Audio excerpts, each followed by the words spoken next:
Hello dear students, how are you all? I hope you all are fine at home. I am Lakshmi and we have done reproduction in plants. Yes? Now today we will do parts of a seed. Let's start. A seed is made up of three main parts. Okay? The seed coat, the cotyledons and the embryo. Okay? So before I explain, we will do first activity. Okay? Activity 3 is soak a few kidney beans or black gram seed in water for a day or two till they sprout. आपको क्या करना है? Kidney bean लेनी है या black gram लेना है. काले चने होते हैं ना, वो लेना है और किडनी बीन होती है वो ले सकते हैं आप. ओके? तो इसको क्या करना है? आपको पानी में सोक करना है, भिगा के रखना है. कितने दिन के लिए? 2 days के लिए. ओके? जब तक कि उसमें से स्प्राउट नहीं आ जाते हैं. Then drain the water, select one seed and observe it. What do you see? उसको फिर क्या करना है? पानी को निकाल देना है, ड्रेन कर देना है. ऑब्जर्व करना है कि जो आप एक सेलेक्ट करना है सीड और उस सीड को ऑब्जर्व करेंगे. तो आप क्या ऑब्जर्व करेंगे? A thin skin like covering is seen on the seed. Peel it off. This is the seed coat. It protects the seed. आपको क्या दिखाई देगा? कुछ वाइट सा उसमें से निकलता है, यानी कि वो स्प्राउट हो गया है. तो इसका मतलब क्या हुआ कि जो सीड कोट है वो क्या करता है? सीड को प्रोटेक्ट करता है. ओके? ये एक्टिविटी आपकी मम्मी ने की है, पर आप खुद भी कर सकते हैं. ओके? मम्मी आपको स्प्राउटेड देती है ना, मग है, काले चने हैं, वो स्प्राउट करके आपको खिलाती है क्योंकि उसमें न्यूट्रिएंट्स होते हैं. तो आप भी अपने आप कर सकते हैं ये activity. Okay? Now the micropyle is a small opening in the seed. It allows water to enter the seed. पहले यहाँ पे देखो, ये पिक्चर आपको दिखाई दे रही है. यस, ये सीड है. ओके? जो इसका ये पोर्शन है ये होता है रिज. ओके? और माइक्रोपाइल ये देखो बीच में डिवाइड हो रहा है, तो इसका जो ये अपर पोर्शन है दैट इज माइक्रोपाइल. जब उसमें से स्प्राउट होते हैं तो इस तरह से वो डिवाइड हो जाता है. देखो ये बीच में सेंटर देख रहे हो आप, ये इसमें एक आप देखना काले चने में बीच में ऐसे बना हुआ रहता है. तो ये क्या हो गया? यस, डिवाइड हो जाता है. तो क्या हुआ? इसमें से स्प्राउट होते हैं. ये इनको आप क्या बोलेंगे? कॉटिलिडन्स. ओके? और क्या है? एम्ब्रॉय. ये जो न्यू प्लांट इसमें से निकल रहा है दैट इज एम्ब्रॉय. तो जो इसका ये वाला पोर्शन जो व्हाइट वाला रहेगा दैट इज रेडिकल, और जो ग्रीन दिखाई दे रहा है that is plumule. Okay? Understood the picture? Okay. It allows water to enter the seed. जो माइक्रोपाइल है ना, ये जो माइक्रोपाइल है वो क्या करता है? वाटर को अंदर यानी एंटर करता है अंदर. द रिम और द एज, जो ये एज है ना, वो क्या करेगा? Of the seed is called the ridge. ये जो रिम है यानी कि इसकी जो किनारा है, ये देखो बीच का जो किनारा है उसको हम रिज बोलते हैं. Carefully open the seed along the ridge. इस तरह से वो धीरे धीरे इस तरह से ये क्या हो गया? डिवाइड हो जाता है. The 2 halves of the seed that unfold are the cotyledons. अभी इसके 2 पार्ट हुए, इनको हम बोलते हैं cotyledons. They are thick and fleshy and rich in nutrients. ये बहुत थिक होते हैं, फ्लैशी होते हैं और रिच होता है न्यूट्रिएंट्स से. इसमें बहुत न्यूट्रिएंट्स होते हैं. ओके? इसलिए हमें स्प्राउटेड जो होते हैं वो खाने चाहिए. ओके? अपने ब्रेकफास्ट में. Between the cotyledons lies the embryo or the baby plant. Cotyledons protect the baby plant and supply nutrients to it. अभी सी आपने देखा कॉटिलिडन्स जो हैं ये 2 है ना, ये जो पार्ट हैं कॉटिलिडन्स, उसमें से क्या निकल रहा है? एम्ब्रॉय यानी बेबी प्लांट निकल रहा है. तो क्या होता है, जो कॉटिलिडन्स होते हैं वो क्या करता है, प्रोटेक्ट करता है बेबी प्लांट को और न्यूट्रिएंट्स भी सप्लाई करता है। Understood? The एम्ब्रॉय has an elongated whitish structure called the radicle। भी मैंने बताया था ना, ये जो व्हाइट व्हाइट जो आपको दिखाई देगा वो होता है radical. It further develops into the root. और ये किस में चेंज होगा, यस, उसका जो डेवलपमेंट होता है वो change into root. Understood? The greenish structure on the embryo is the plumule. Green जो पोर्शन देख रहे हैं वो होता है plumule. It later develops into a shoot. और ये किस में चेंज होगा, शूट में। ओके, समझ में आ गया? जो आपका ये रेडिकल है वो किस में चेंज होता है, रूट में, और जो प्लूमुले हैं वो होता है शूट में। Understood? Now next is seed germination. The growth of a seed into a seedling under suitable condition is called germination। यानी कि जब सीड को फेवरेबल कंडीशन मिलती है, फेवरेबल कंडीशन कौन सी होती है, yes, air, water, sunlight and sufficient amount of water and nutrients from the soil. अगर ये सब चीजें उनको मिलती है तो सीड क्या होता है, हेल्दी ग्रो होता है, जर्मिनेट होता है।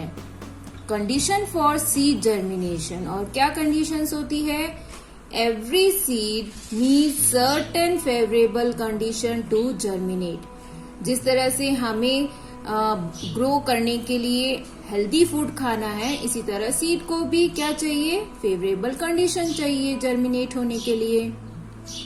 Let us find out what these conditions are।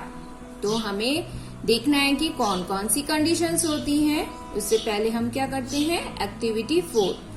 Take 3 containers marked A, B and C as follows।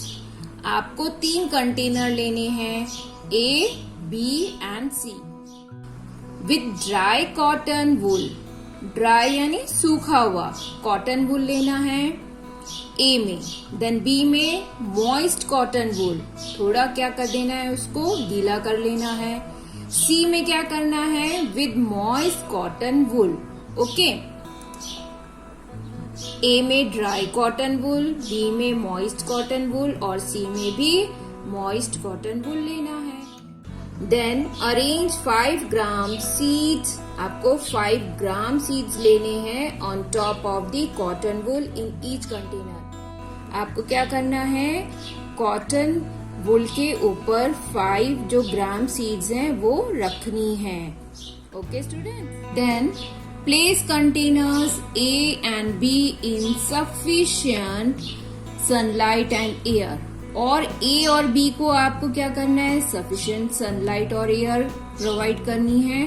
Place container C in the refrigerator. और सी को क्या करना है, आपको रेफ्रिजरेटर में रख देना है। Next, check them daily. रोज आपको नोटिस करना है। By the 3rd day you may observe some changes. तो आपको क्या चेंजेस आ रहे हैं वो ऑब्जर्व 3rd डे में आपको पता चलेगा। Next, the gram seeds in containers A and C remain unchanged. ठीक है, क्योंकि ए में क्या था, यस, ड्राई कॉटन वूल था। The gram seeds in container B have germinated. Why? C, A B C आपने कंटेनर लिया था, यस, इसमें ड्राई कॉटन वूल था, इसमें वेट कॉटन वूल था, इसमें भी वेट कॉटन वूल था, पर आपने ये दोनों को कहाँ रखा था, एयर एंड सनलाइट प्रोवाइड किया था और इसको रेफ्रिजरेटर में रखा था। तो कौन सा वाले में आपको चेंजेस नोटिस करेंगे, यस, बी में। क्यों? क्योंकि इसको हमने क्या दिया है, यस, वेट, ये गीला भी था, इसको सनलाइट भी मिली और एयर भी मिला। सी में कॉटन जो था वो वेट तो था पर उसको क्या नहीं मिला, सनलाइट नहीं मिली। तो ये दोनों जर्मिनेट नहीं हुए, A and C. B germinate हो जाएगा। Okay. Container A receives sufficient sunlight and air but no water. अब आपको समझ में आ गया ना, A को क्या मिला? Sufficient sunlight मिला but no water, है ना? Water नहीं मिला था. Container C did not receive sunlight through it had air and water. और C को sunlight नहीं मिला था, है ना? Air water था but sunlight नहीं मिला. Only container B received sufficient air, sunlight and water. These conditions help the seeds in container B to germinate. So students, you all are understood that favorable conditions is necessary for to germinate the seed. Understood? Thus, availability of air, water and sunlight are the suitable conditions for seed germination. है ना? ये सी यहाँ पे क्या हुआ? Seed है, then change किस में होता है? Seedling, then sapling, then last में क्या बन जाता है? प्लांट. अंडरस्टूड? ये एक चेन चलती है. सीड आप डालते हैं सॉइल में, देन उसमें से स्प्राउट होता है सीडलिंग, उसमें से फिर जर्मिनेट हो जाता है सैपलिंग, देन प्लांट बन जाता है. तो इसका मतलब क्या हुआ? Under favourable conditions a seed germinates during this process. The एम्ब्रॉय, एम्ब्रॉय किसको बोलते हैं? Baby plant. Takes nutrients from the cotyledons to develop the radicle into the root and the plumule into the shoot. हमने पीछे सीड का जो diagram था उसमें समझा था, है ना? तो अभी आप लोग को समझ में आ गया होगा. Yes students? Once the nutrients from the cotyledons are used up, the plumule turns green and opens up to form the first leaves.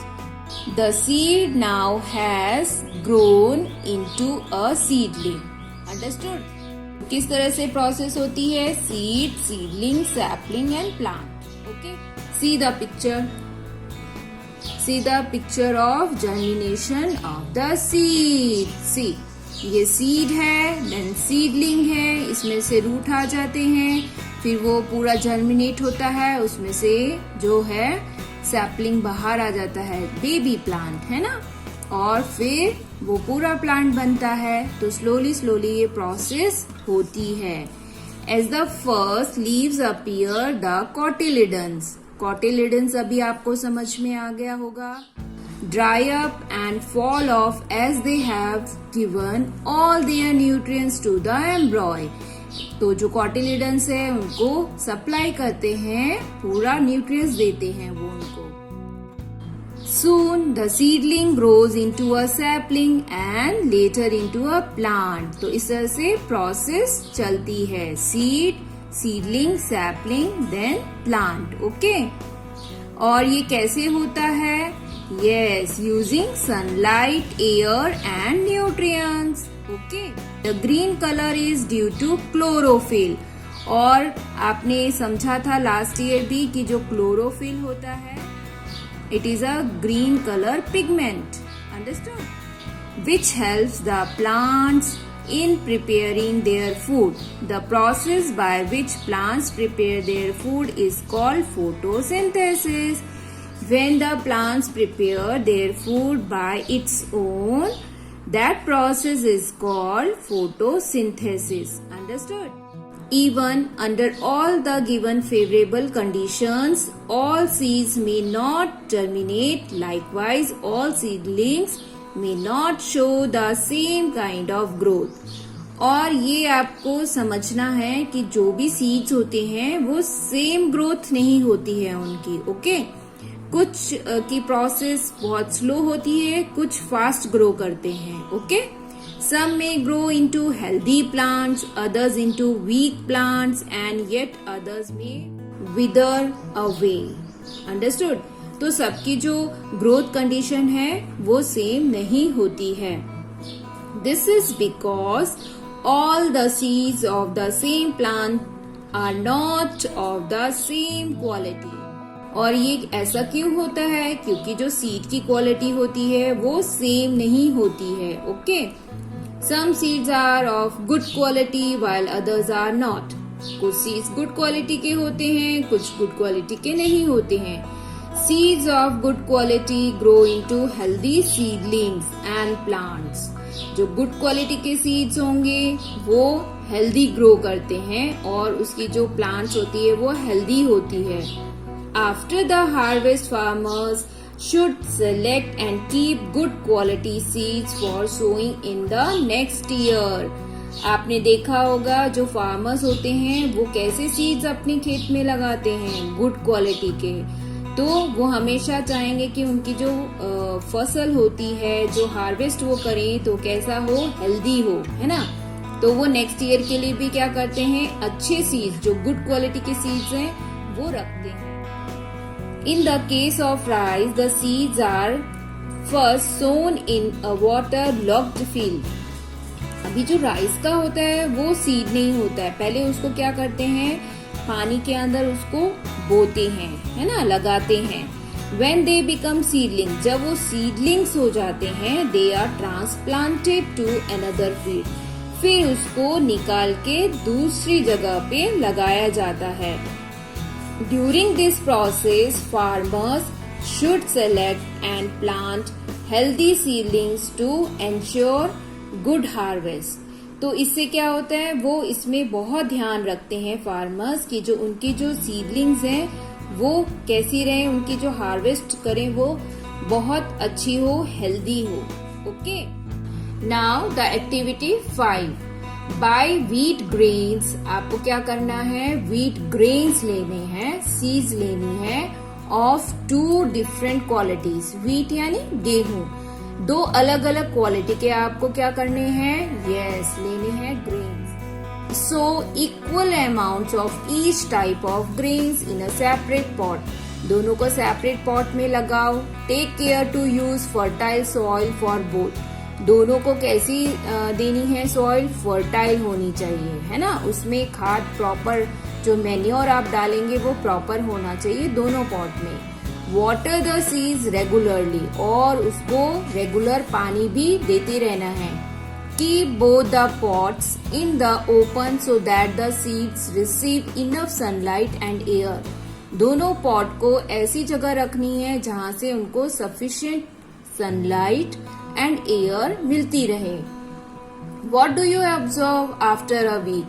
अभी आपको क्या करना है, 1 वीक के बाद ऑब्जर्व करना है. Have all the grains in each of the pots germinated? Why? तो आपको दोनों पॉट को ऑब्जर्व करना है कि दोनों पॉट में जो ग्रेन्स हैं वो जर्मिनेट हुए हैं या नहीं हुए हैं, या क्यों नहीं हुए हैं. Most of the grains in one of the pots have germinated into healthy looking seedlings. एक पॉट का जो आप नोटिस करेंगे वो क्या होगा, बहुत ही हेल्दी होगा उसका germination. But very few grains have germinated in the other pot. और दूसरे पॉट में कम जर्मिनेशन होगी. The seedlings in the second pot do not appear very healthy इधर. यानी कि दूसरे पॉट में जो सीडलिंग्स हैं वो हेल्दी नहीं दिखाई देंगे. This shows that the first pot had good quality seeds. क्यों? क्योंकि फर्स्ट पॉट में आपकी जो सीड्स की क्वालिटी थी वो क्या थी, बहुत ही अच्छी थी. while the second pot had poor quality grains. और दूसरे पॉट क्यों इतने जर्मिनेट नहीं हुए, क्योंकि उसकी क्वालिटी जो थी वो अच्छी नहीं थी. In spite of providing favorable conditions for germination, only a few of the poor quality grains have germinated. तो देखो हमने उसको फेवरेबल कंडीशंस भी दिए, पर जो सीड की क्वालिटी थी वो गुड नहीं थी, इसलिए भी दोनों पॉट के जो जर्मिनेशन में है वो डिफरेंस होता है. ओके, तो अगर फेवरेबल कंडीशंस देते हैं तो उसकी जो क्वालिटी होती है सीड की वो भी गुड होनी चाहिए. Okay students, I hope you all are understood the germination of seeds. Okay, now the next session we will do vegetative propagation. Okay students, thank you, have a nice day and take care.